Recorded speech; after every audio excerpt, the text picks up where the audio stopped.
2 of our stock intercompany and intersite transfer video.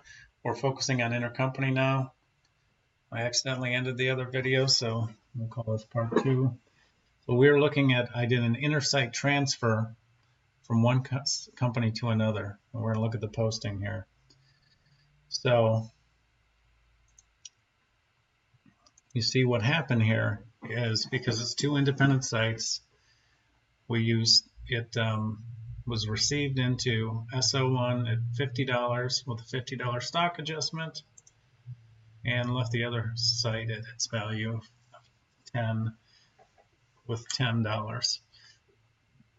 So it used that value in the change amount, which I manually entered.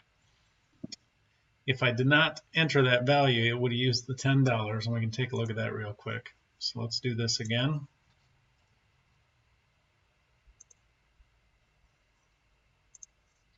PPC again to SO1.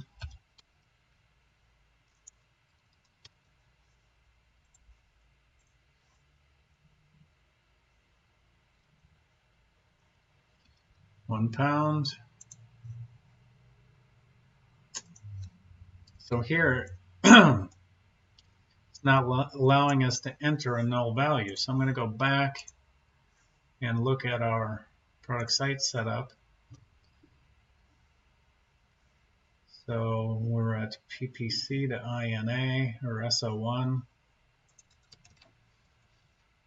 So there's SO1 costs. I don't have a standard cost created here, so I'm going to create one. Maybe that'll make the difference for us. I'm going to go on my standard cost. Fiscal year 18, these are good for a whole year. Actually, now it's year 1, I just created this company.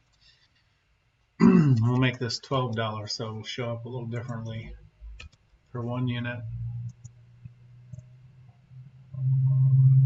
Okay, so now let's cancel this and start over.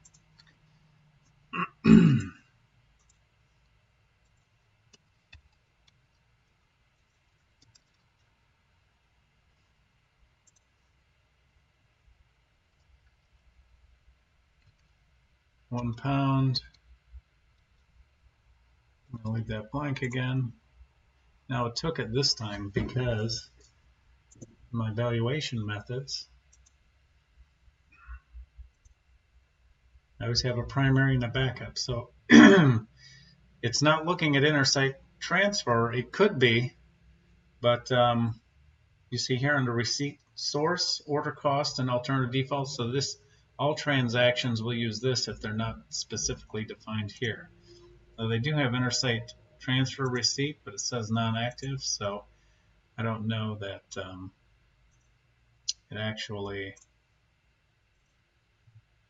is effective in this version. So we could even change that. Anyways, we're going to post this and take a look at the results. Run the accounting interface. We have 2 journals, 96 and 97.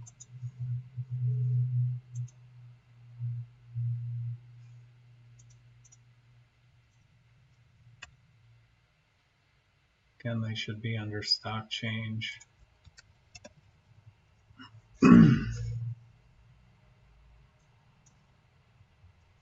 We're looking, this is 19, stock change 19.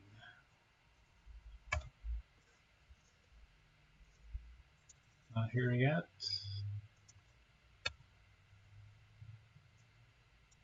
There it is now. 2 entries. So one is going to be the receipt at SO1 for $12 and move out of the other for $10. So it did,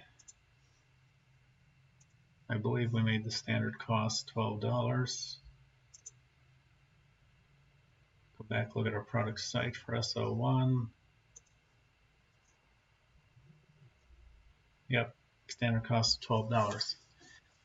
So we are able to basically issue it out of one side at one value and then to the other side at the other. Now the only way to potentially try and recognize revenue in that transaction is to have it leave the host site that it's at a higher value, of which you basically just up the value on the site before it leaves the site, and that would be another posting that would occur here for, let's say, $2 worth or whatever you wanted to elevate it to. So the pricing scheme is a little tricky here too, because you got to use standard cost as a secondary cost method versus a price list.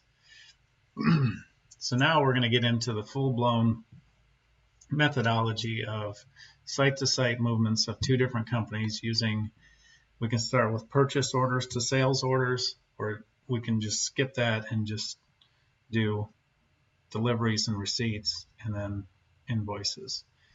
I'll show you the whole process so you can see from beginning to end. We start with purchasing. Again, we're going to create a purchase order from SL1 to PPC. Product's going to be test.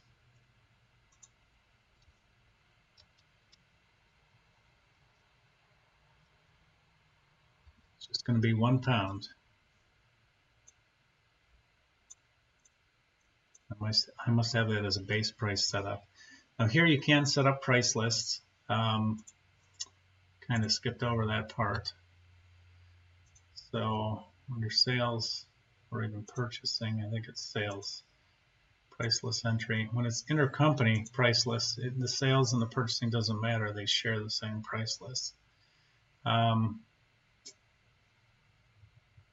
Here I have 14.5 sales price list, intercompany sale.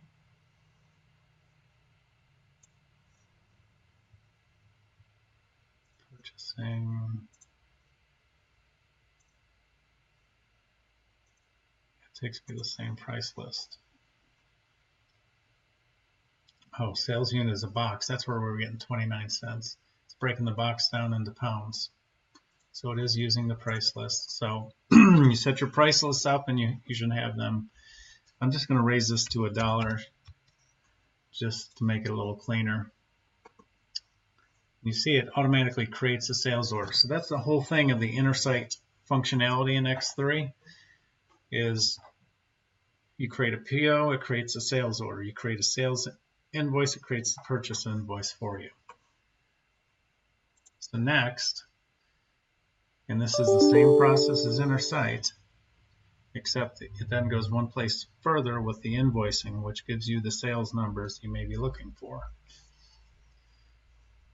So now if we go to sales orders, we'll see here on top of the list, this is the one I just created. You can see by the lines, it's the test product, okay, at $1 a pound, which is what I put in. All I have to do is deliver it and validate the delivery.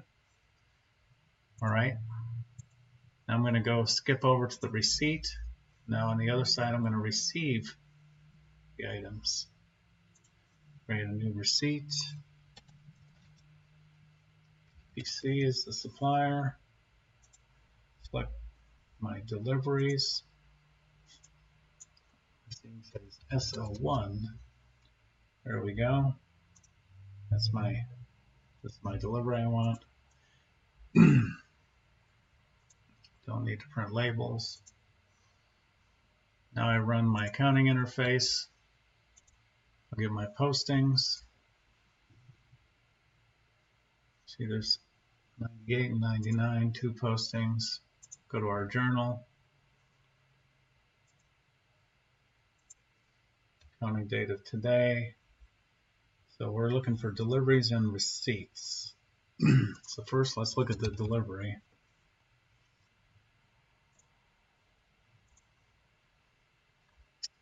This is not the one. Gotta wait a minute. There it is.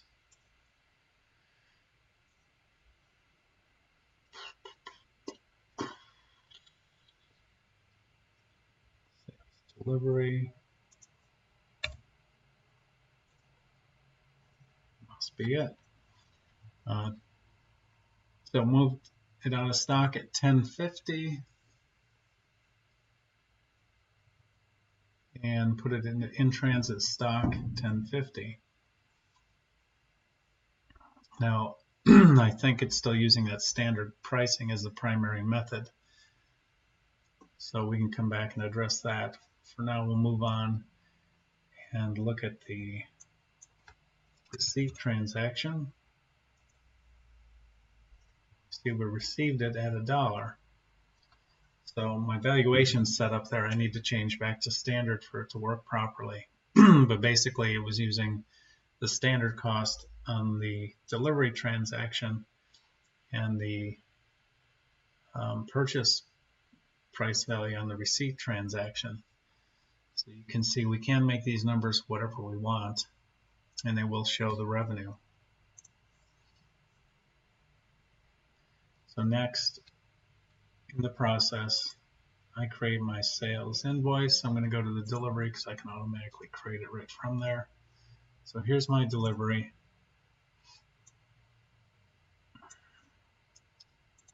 To create my invoice.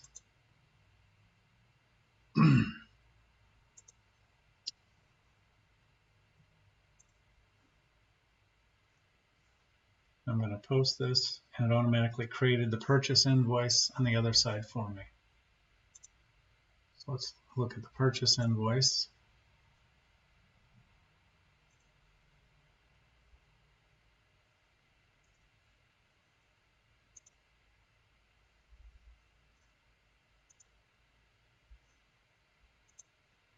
Here's my purchase invoice. Again for $1.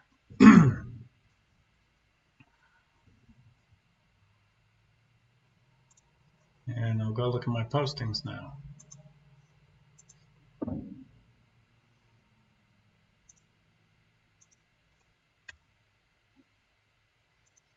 I'll go look at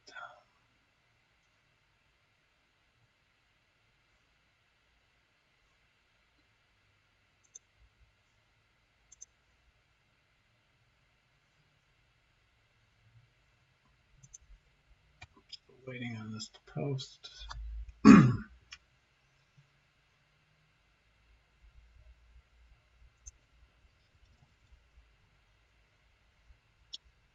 461.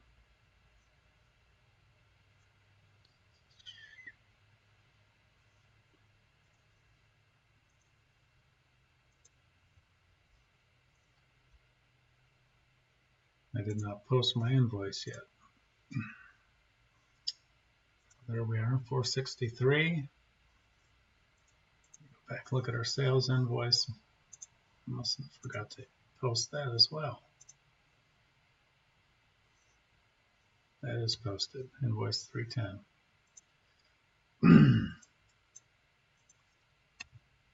So we'll see, here's our purchase invoice at $1. So we have AP to the other site for $1. There's our, basically that's our received not invoiced, should be received not invoiced. So we have the stock receipt and the purchase invoice that match up. Now on the other side we have invoice 310, is it? 310, so 310. And you see this one is at $1 as well. So we have a sales invoice. Yeah, let's have the invoice open. That's why it's shown locked. So I have a sales invoice for $1. So this is intercompany accounts receivable and sales revenue. So this is where we would be able to recognize the revenue properly. And then we have our stock, our delivery. This isn't the exact one, but again, it takes it out of stock and puts it into that same clearing account. So in the end, you have stock going out and then sales. So The reason the numbers didn't match up, the $1 and the $15, is because I didn't go back and change my valuation method from standard back to the actual cost, of which it would have picked up what I was selling it for. So those are the two processes in X3 which you have to choose from for intersite and intercompany transactions with recognizing revenue, sales revenue or not.